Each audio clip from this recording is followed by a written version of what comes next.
Bonjour à tous, dans cette vidéo, je voulais voir avec vous l'intraday. C'est une stratégie qui est super intéressante mais qui est assez méconnue ou alors les gens la confondent, ne savent pas vraiment la maîtriser, comment l'utiliser, etc. Donc j'ai décidé vraiment de vous faire une vidéo, un peu comme celle que j'ai faite il y a quelques années maintenant, où je vous ai fait vraiment une vidéo guide complet sur le scalping, sur le day trading, sur le swing trading pour que vraiment vous puissiez maîtriser ces stratégies sur le bout des doigts. Maintenant, je n'avais pas fait de stratégie, de vidéo sur la stratégie de l'intraday et je vois encore en commentaire que vous vous trompez sur les unités de temps, sur la manière de procéder, sur la manière de mettre vos take profit, vos stop loss, sur la manière de rentrer. Cette vidéo va vous aider si vous voulez utiliser l'intraday ou que l'intraday vous intéresse mais que vous ne savez pas malheureusement la maîtriser. Alors il faut savoir que l'intraday c'est pas du tout du day trading déjà de base et c'est pas non plus du scalping.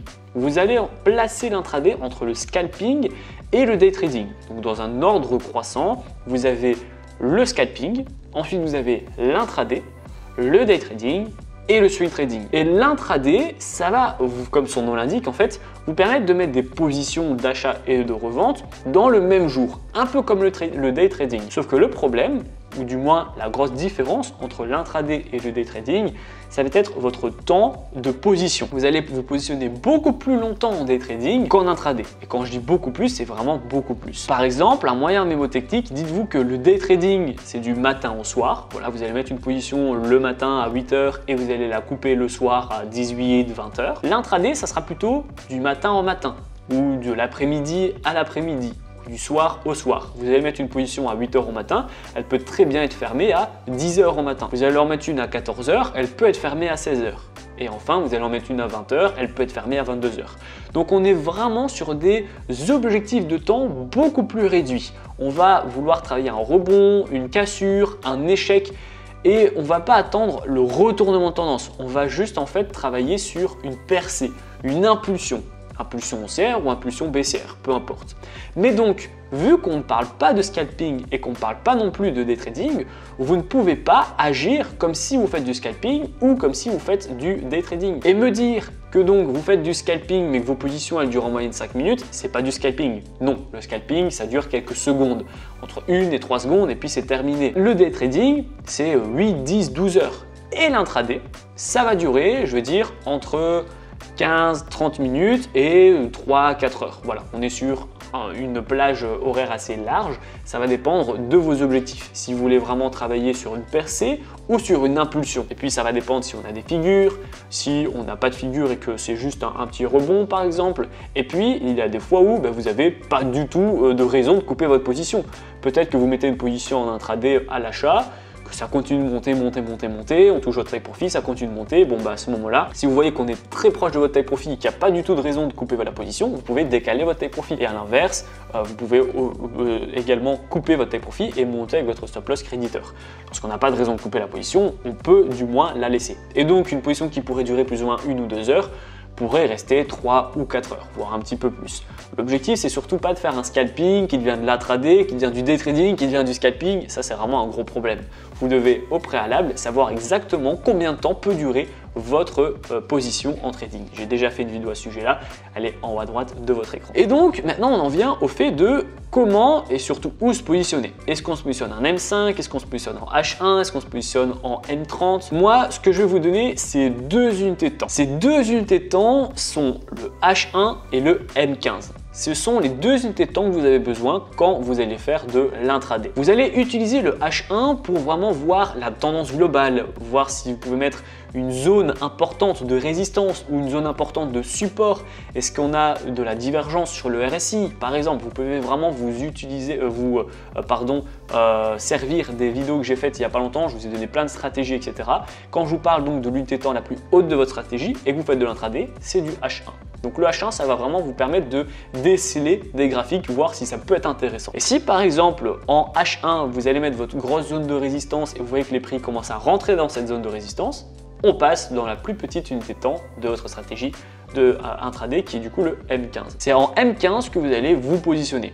vous allez calculer votre stop loss, votre point d'entrée, votre take profit, votre ratio, votre lot.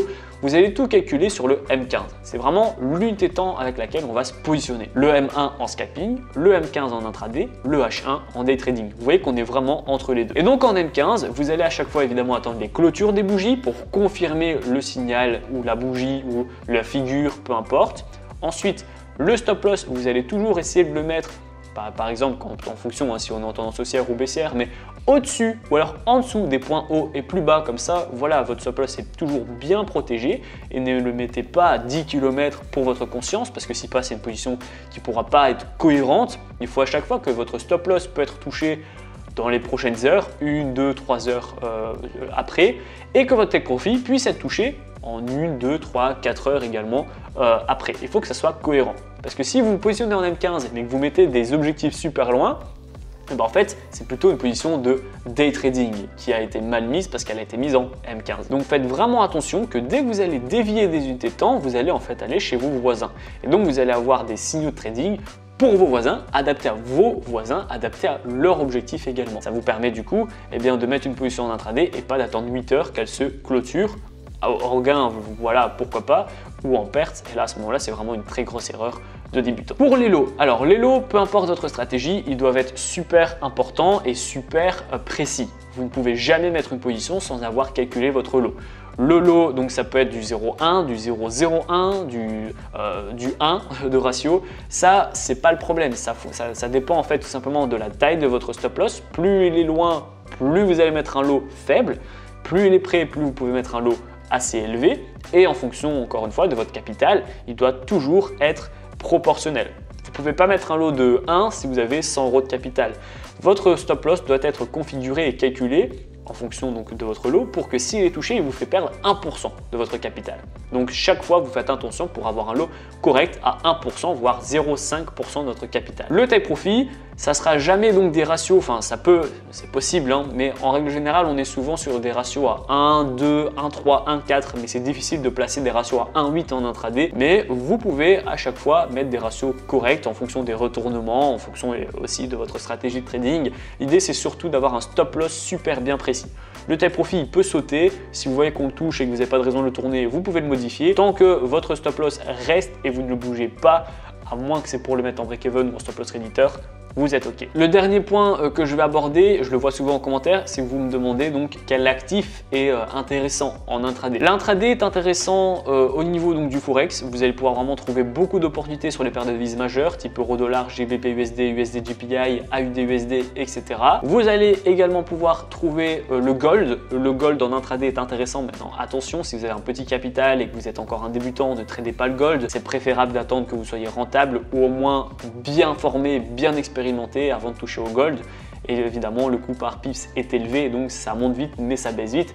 Et encore plus, si vous avez un petit capital, vous n'allez pas avoir le choix de mettre vos stop loss à un demi-centimètre pour perdre tout de suite 10% de votre capital. Donc ne tradez pas l'or. Moi, je vous invite à trader le Forex et l'or si vous êtes OK, voire les indices. Mais si vous êtes un débutant, utilisez uniquement le Forex. Vous allez avoir plein d'opportunités en intraday qui seront super intéressantes. Dites-moi en commentaire si vous utilisez l'intraday. Si vous avez encore des questions relatives à l'intraday, eh bien allez-y, hein, je serai ravi de vous répondre dans l'espace commentaire. En attendant, si vous avez encore des difficultés avec l'intraday, mais même le trading en règle générale, l'analyse technique, l'analyse fondamentale, pas de panique. Vous allez pouvoir retrouver, c'est le premier lien dans la description, ma formation offerte afin de faire vos premiers pas et vos premiers gains dans le monde du trading. Vous allez avoir accès à une formation composée donc de 5 vidéos.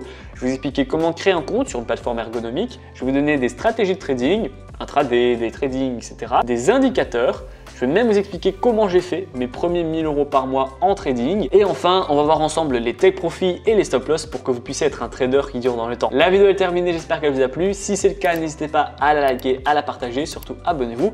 Et moi je vous dis à très bientôt pour les prochaines vidéos. Ciao!